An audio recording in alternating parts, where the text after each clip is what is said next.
Hello दोस्तों, welcome to my channel time is money 696। First of all, अगर आपने इस चैनल को सब्सक्राइब नहीं किया है तो चैनल को सब्सक्राइब कर लीजिएगा, जिससे मेरी आगे आने वाली हर वीडियो आप तक बहुत जल्दी पहुंच सके। तो चलिए अपने टॉपिक की शुरुआत करते हैं। तो आज का अपना टॉपिक है एक HUF फर्म क्या होती है। HUF फर्म का अर्थ होता है हिंदू अनडिवाइडेड फैमिली। हिंदू और अनडिवाइडेड फैमिली दो अलग अलग शब्द है, जिसमें हिंदू का अर्थ है कि इंडिया के अंदर 4 धर्मों के लोग इस फर्म को बना सकते हैं। नंबर 1 हिंदू, नंबर 2 बौद्ध धर्म, नंबर 3 जैन धर्म, नंबर 4 सिख धर्म। सेकंड शब्द अनडिवाइडेड फैमिली, ऐसी फैमिली जिसमें एक ही परिवार के सभी लोग मिलजुल कर रहते हैं। जैसे आप, आपके पिताजी और आपके दादाजी एक ही फैमिली में मिलजुल कर एक ही घर के अंदर रहते हैं। HUF फर्म एक अपनी अलग ही लीगल एंटिटी होती है जो एक फर्म के रूप में कार्य करती है, तथा उसे भी विभिन्न फर्मों की तरह अपने द्वारा कमाई जाने वाली आय पर टैक्स भरना पड़ता है। अब हमें HUF का तो पता लग ही गया है कि HUF क्या होती है। अब ये जानना जरूरी है कि HUF क्यों बनाई जाती है। आप कभी भी HUF फर्म के बारे में सर्च करोगे या कहीं यूट्यूब पर देखोगे तो आपको यही बताया जाएगा कि एक HUF फर्म में हमेशा टैक्स में बेनिफिट मिलता है। आपको यह तो पता चल ही जाएगा कि आयकर अधिनियम के नियमों के तहत आपको विभिन्न प्रकार से करों में छूट मिल सकती है। तो चलिए मैं आपको यह बताता हूँ कि एक HUF फर्म में जो व्यक्ति कार्य कर रहे हैं उनको किस नाम से बुलाया जाता है।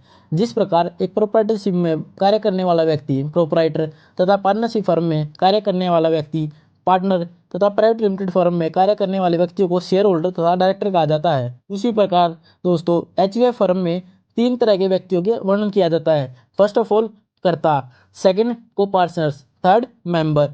तो एक HUF फर्म हमेशा एक ही परिवार के व्यक्ति द्वारा बनाई जाती है। तो उस फर्म में कर्ता वह व्यक्ति होता है जो उस परिवार में सबसे बड़ा व्यक्ति होता है। सबसे बड़ा कहने का यह अर्थ है कि जो व्यक्ति सबसे उम्र में बड़ा होगा उसी व्यक्ति को परिवार का कर्ता कहा जाएगा या HUF फर्म का कर्ता कहा जाएगा। लेकिन जो भी व्यक्ति कर्ता कहा जाता है उसके जितने भी बच्चे होते हैं उनको को पार्टनर कहा जाता है, चाहे वह लड़का हो लड़की हो, कोई फर्क नहीं पड़ता है इससे। तो दोस्तों आपने जाना कि एक HUF फर्म में कर्ता कौन होता है तथा को पार्टनर कौन होते हैं। थर्ड हमारे पास बचता है कि मेंबर कौन होता है। तो जो काम करने वाले को पार्टनर व्यक्ति होते हैं उनकी वाइफ या फिर अगर कोई लेडीज है को पार्टनर, उसका हस्बैंड एक मेंबर बन सकता है।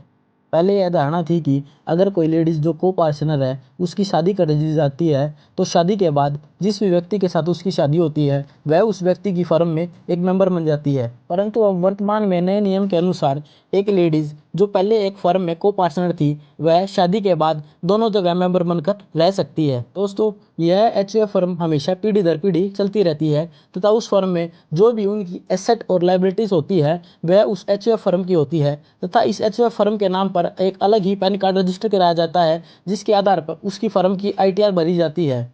तो याद रखना दोस्तों, एक हिंदू अनडिवाइडेड फैमिली में फर्म का पैन कार्ड अलग होता है तथा जो व्यक्ति उसमें करता होता है तथा को पार्टनर होते हैं उनका पैन कार्ड अलग होता है और वो उस पैन कार्ड के आधार पर ही अपने अपने अलग अलग ITR भरते हैं। तो दोस्तों चलिए अब इस हिंदू अनडिवाइडेड फैमिली के इस स्ट्रक्चर को एक एग्जाम्पल की मदद से समझते हैं। राम नामक एक व्यक्ति है जिसकी उम्र 60 साल है और उसके 2 लड़का और 1 लड़की वारिस है। लड़कों का नाम श्याम और मोहन है तथा लड़की का नाम सुनीता है और तीनों की शादी हो चुकी है और उन सभी ने मिलकर एक HUF फर्म में रजिस्ट्रेशन करा रखा है। तो मैंने आपको बताया था कि एक HUF फर्म में जो भी व्यक्ति उम्र में सबसे बड़ा होता है वह उस फर्म का कर्ता कहा जाता है। तो यहाँ पर राम एक कर्ता कहा जाएगा तथा उसके जो 2 लड़के और लड़की हैं उन्हें को पार्टनर कहा जाएगा। तो अपने लिए गए इस उदाहरण में दोस्तों सुनीता इस HUF फर्म की को पार्टनर भी है तथा जिस व्यक्ति के साथ उसकी शादी हुई है वह उस व्यक्ति की फर्म में एक मेंबर भी कही जाएगी।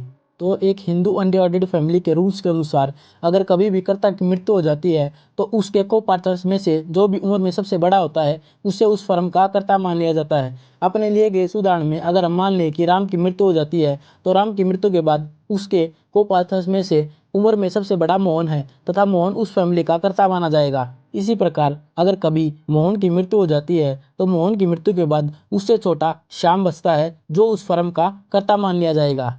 तो यहाँ पर जब भी कभी फ्यूचर में श्याम और मोहन के बच्चे पैदा होंगे तो वह बच्चे अपने आप उस हिंदू अनडिवाइडेड फैमिली के को पार्टनर्स कहे जाएंगे और श्याम और मोहन की जो बीवी है वह उस हिंदू अनडिवाइडेड फैमिली में एज ए मेंबर ऐड हो जाएगी। तो इस प्रकार पीढ़ी दर पीढ़ी हिंदू अनडिवाइडेड फैमिली में कर्ता बदलते रहते हैं। तो अब अपने पास यह सवाल निकल कर आता है कि एक HUF फर्म की समाप्ति किस प्रकार की जा सकती है। तो HUF फर्म की समाप्ति के लिए दोस्तों को पार्टनर्स द्वारा फर्म में यूज करने वाली हर प्रकार की एसेट का जब बंटवारा कर लिया जाता है तो वह एक एचयूएफ फर्म समाप्त हो जाती है। और यहाँ पे एसेट से अभिप्राय इन निम्न चीजों से है। तो इस प्रकार दोस्तों अपना एचयूएफ का यह टॉपिक समाप्त हो जाता है।